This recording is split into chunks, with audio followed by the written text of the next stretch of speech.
4 വിഭാഗം നരക സ്ത്രീകളെയും പരിചയപ്പെടുത്തി. ഇംറഅത്തുൻ ബദിയത്തുൽ ലിസാൻ ഫാഹിഷത്തുൽ കലാം ഔ തവീലത്തുൽ ലിസാൻ. നാവ് മോശമായ പെണ്ണിനെ അല്ലാഹു നരകത്തിലാണ് വലിച്ചെറിയുക. മോശം നാവ് എന്ന് പറഞ്ഞാൽ എന്താ? നാക്ക് പഠിക്കാത്ത പെണ്ണെന്നല്ല അതിന്റെ അർത്ഥം. അല്ലെ ദുർഗന്ധം വമിക്ക് നാക്കെന്നല്ല. പിന്നെ ഐ തവീലത്തുൽ ലിസാൻ, നീളമുള്ള നാക്കുള്ള പെണ്ണ്. നീളമുള്ള നാക്ക് എന്ന് പറഞ്ഞാൽ എന്താ? ഇവിടുന്ന് ബെല്ലാരെ വരെ നീളമുള്ള നാന്നാ അതിന്റെ അർത്ഥം. വായിന്ന് വരുന്ന സാധനം വലിയ നീളമുള്ള സാധനം, ഫോർ രജിസ്ട്രേഷൻ സാധനം വായിന്ന് വീഴുന്നത്. അത് ഭർത്താവെന്നില്ല, ഒപ്പാന്നില്ല, ഉമ്മാന്നില്ല, അയൽപക്കക്കാരെന്നില്ല, ആരെന്നില്ല. വായിൽ നിന്ന് ഉതിർന്ന് വീഴുന്ന സാധനം, വല്ലാത്ത ശബ്ദമുള്ളത്, വല്ലാത്ത സാധനം. അവള് നരകത്തിലാണ്. അതിനെ വിശദീകരിക്കാൻ ഒരുപാട് ഹദീസുകൾ വേറെ ഉണ്ട്, സമയമില്ല, പെട്ടെന്ന് നിർത്താൻ പോവുകയാണ്. അപ്പൊ അവള് നരകത്തിലാണ്. ഇംറഅത്തുൻ ബദിയത്തുൽ ലിസാൻ. രണ്ടാമത്തെ നരക സ്ത്രീയായ പെണ്ണിനെ അല്ലാഹുവിന്റെ റസൂൽ പരിചയപ്പെടുത്തുകയാണ്. ഇംറഅത്തുൻ തഖ്റുജ് ലാ തസ്തുറു നഫ്സഹാ വതഖ്റുജു മിൻ ബൈതിഹാ ബിഗൈരി ഇദ്നി സൗജിഹാ. ഔറത്ത് മറയ്ക്കാതെ നടക്കുന്ന പെണ്ണ്, ഭർത്താവിന്റെ അനുവാദമില്ലാതെ വീട്ടിൽ നിന്ന് പുറത്തിറങ്ങുന്ന പെണ്ണ്, ഇവളെ അല്ലാഹുവിന്റെ റസൂൽ ശപിച്ചിരിക്കുക മാത്രമല്ല, അവൾ നാളെ നരകത്തിന്റെ അവകാശിയാണെന്ന് ശഫീഉനാ റസൂലുള്ളാഹി സ്വല്ലല്ലാഹു അലൈഹി വസല്ലം. നമ്മുടെ ഭാര്യമാരൊക്കെ കൂട്ടത്തിൽ ഉണ്ടോ എന്ന് പരിശോധിച്ചോണം. ഭർത്താവിന്റെ അനുവാദം ഇല്ലാതെ സ്വന്തം വാപ്പായെ കാണാനാണെങ്കിലും പോകാൻ പാടില്ല, ഉമ്മായെ കാണാനാണെങ്കിലും പോകാൻ പാടില്ല. ഭർത്താവിന്റെ അനുവാദം ഇല്ലാതെ പുറത്തേക്ക് ഇറങ്ങരുത്. അങ്ങനെ പോയാൽ അവൾ നരകത്തിലാണ്. അല്ലാഹു റബ്ബുൽ ഇസ്സത്ത് കാത്തുരക്ഷിക്കട്ടെ. മൂന്നാമത്തെ നരക സ്ത്രീയായ പെണ്ണ് ഇംറഅത്തുൻ തുകല്ലിഫു സൗജഹാ മാ ലാ യുതീഖ്.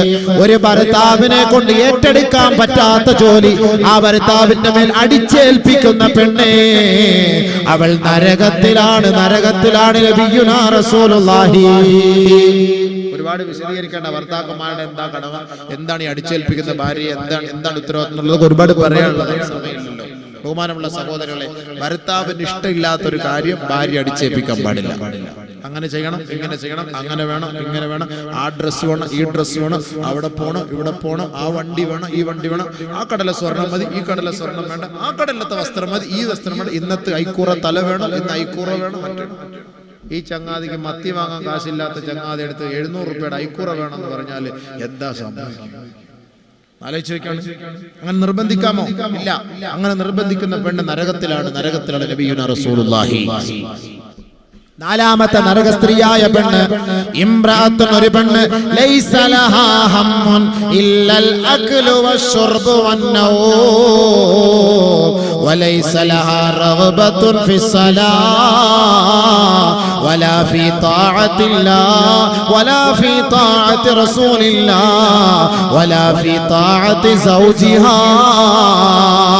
നാലാമത്തെ നരക സ്ത്രീയായ പെണ്ണിനെ അല്ലാഹുവിന്റെ റസൂൽ പരിചയപ്പെടുത്തുകയാണ്.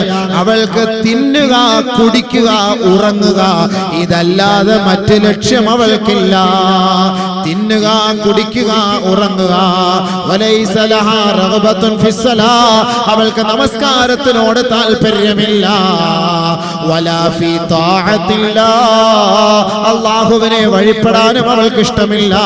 വലാ ഫീ ത്വാഅത്തി റസൂലില്ലാഹ്, അല്ലാഹുവിന്റെ റസൂലിനെ അനുസരിക്കാനും അവൾക്ക് ഇഷ്ടമില്ല.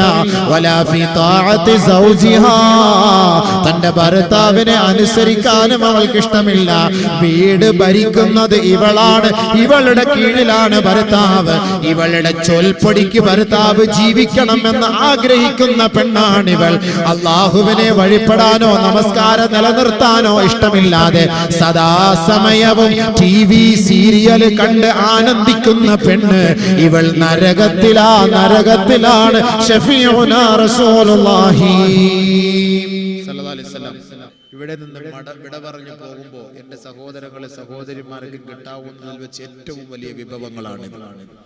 സ്വീകരിച്ചാൽ അവർക്ക് നല്ലത്, ഇനി സ്വീകരിച്ചില്ല എങ്കിൽ വലാ യസ്റു വാസിറത്തും വിസ്റ ഉഖ്റ, അവരുടെ ചുമട് മറ്റാരും എടുക്കുകയില്ല, അത് അവര് തന്നെയാണ് എടുക്കുക. അതുകൊണ്ട് ആഖിറത്തിന് വേണ്ടി കുറെ സമ്പാദിച്ചോ, ആഖിറത്തെ ഭയപ്പെട്ട് ജീവിച്ചോ.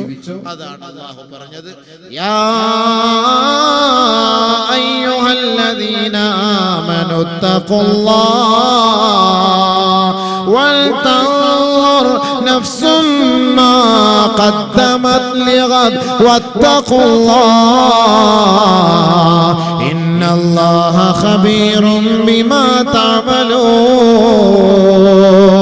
നാളെ ഒരു ദിവസം മരണം നിന്നെ തേടിയെത്തുമെന്ന കാര്യം കൊണ്ട് അത് ഓർത്തുകൊണ്ട് ജീവിക്കണേ, ഓർത്തുകൊണ്ട് ജീവിക്കണേ. ഓരോ വീടിന്റെ പടിവാതിൽക്കൽ വന്ന് മലക്കുൽ മൗത്ത് വിളിച്ചു പറയുകയാണ്, അയ്യുഹന്നാസ് അർറഹീൽ,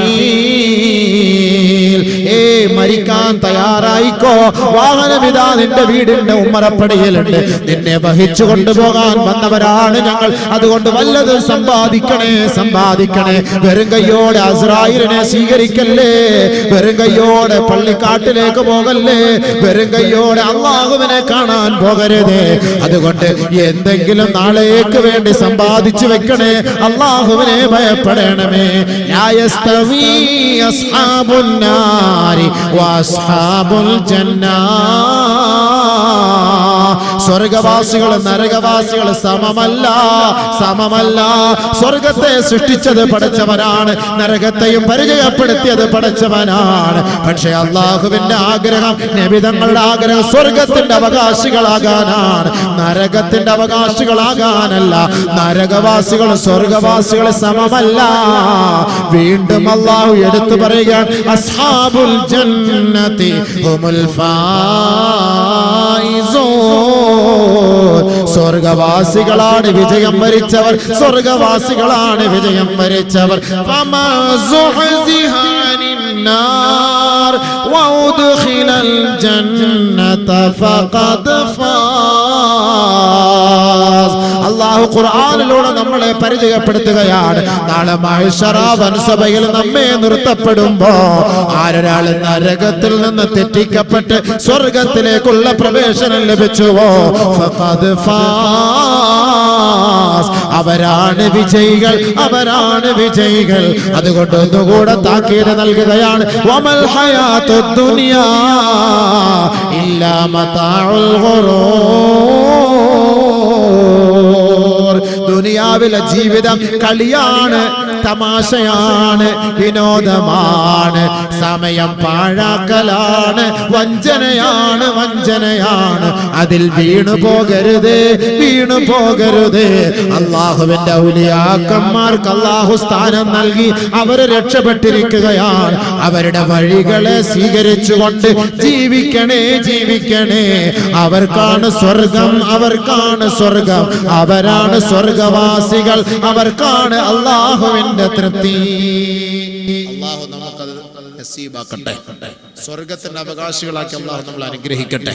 ഔലിയാക്കന്മാരോടൊപ്പം അവരുടെ പാദങ്ങളെ പിൻപറ്റി ജീവിച്ചു മരിക്കാൻ അല്ലാഹു എനിക്ക് നിങ്ങൾക്ക് തൗഫീഖ് നസീബാക്കുമാറാകട്ടെ. ബഹുമാനപ്പെട്ട മഹത്തുക്കൾ അന്ത്യവിശ്രമം കൊള്ളുന്ന സ്ഥലമാണ്. ഒരുപാട് ഒരുപാട് മഹത്തുക്കളും കേൾവി കേട്ട ചരിത്ര പ്രസിദ്ധമായ സംഭവങ്ങൾ നടന്ന സ്ഥലമാണ്. ഈ വിനീതൻ ഇവിടെ പല പ്രാവശ്യവും ഇവിടെ കാസർഗോഡ് വരുമ്പോൾ സിയാറത്തിന് വേണ്ടി ഇവിടെ വരാറുണ്ട്. ഇവിടുത്തെ എല്ലാ ചരിത്രങ്ങളും സംഭവങ്ങളും ഒക്കെ എനിക്കറിയാം. വെല്ലൂർ ബാഖിയാത്ത് സ്വാലിഹാത്തിൽ പഠിക്കുമ്പോൾ ഈ നാട്ടിൽ സഹോദരങ്ങൾ അവിടെ പഠിക്കാൻ വരുമ്പോൾ അവിടെ ഇവിടുത്തെ സംഭവങ്ങളെ കുറിച്ചൊക്കെ പറയാറുണ്ട്. അല്ലാഹുവിന്റെ ആരിഫീങ്ങളെ തള്ളി പറയുന്നവനോ, ഔലിയാക്കന്മാരോട് വിരോധം വെച്ച് പുലർത്തുന്നവനോ, ഔലിയാക്കന്മാരെ നിന്ദിക്കുന്നവനോ, മരണപ്പെട്ടുപോയ ഔലിയാക്കന്മാർക്ക് കറാമത്തില്ല എന്ന് വാദിക്കുന്നവനോ ഒന്നുമല്ല ഞാൻ. അങ്ങനെ ആളുകൾ ചിലരൊക്കെ തെറ്റിദ്ധരിച്ച് കിംവദന്തികൾ പല സ്ഥലങ്ങളിലും പരത്താറുണ്ട്, വ്യാപിപ്പിക്കാറുണ്ട്. അതിനൊന്നും മറുപടി പറയാനുള്ള സമയമോ കാര്യങ്ങളോ ഒന്നുമല്ല. പിന്നെ പലരും പല ഭാഗങ്ങളും പലതും പറയും. നമുക്ക് പ്രശ്നമില്ല. അഹ്ലു സുന്നത്തി വൽ ജമാഅത്തിന് വിരുദ്ധമായ ഒരു പ്രവർത്തന ശൈലി അള്ളാഹുവിന്റെ തൗഫീഖോടുകൂടി എന്റെ ഭാഗത്തില്ല. ഏറ്റവും വലിയ അള്ളാഹുവിന്റെ ഇഷ്ടപ്പെട്ട ദാസന്മാരുടെ ഉസ്താദന്മാരുമായുള്ള ബന്ധം എനിക്കുണ്ട്, മശായിഖന്മാരുമായിട്ട് ബന്ധം എനിക്കുണ്ട്. അള്ളാഹുവിന്റെ ഏറ്റവും വലിയ ജീവിച്ചിരിക്കുന്ന ആരിഫീങ്ങളായിട്ടുള്ള ബന്ധമുണ്ട്. ഏതെല്ലാം കേരളത്തിന്റെ അകത്തും പുറത്തുമുള്ള ഏതെല്ലാം സ്ഥലങ്ങളിൽ മഹത്തുക്കൾ അന്ത്യവിശ്രമം കൊള്ളുന്നുണ്ടോ അവിടെയെല്ലാം ഈ വിനീതൻ പോയി സിയാറത്ത് ചെയ്യുന്നുമുണ്ട്.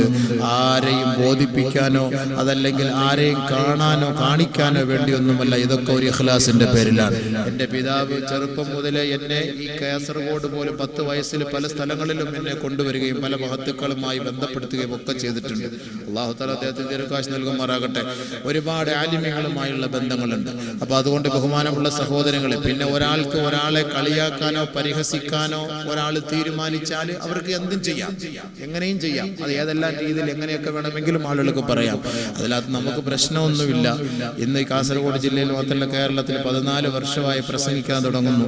അൽഹംദുലില്ലാഹ്, റബ്ബിന്റെ തൗഫീഖ് കൊണ്ട് അല്ലാഹു റബ്ബുൽ ഇസ്സത്ത് ജനങ്ങൾക്കിടയിൽ ഒരു പടി, ഞാൻ ഒരു പടി കൂടുതൽ ഇസ്സത്ത് അല്ലാതെ ഒരു നിലയ്ക്കും അല്ലാഹു ദില്ലത്താക്കുന്ന ഒരവസ്ഥയിലേക്ക് ഇതുവരെ എത്തിച്ചിട്ടില്ല, എത്തിക്കാതിരിക്കട്ടെ.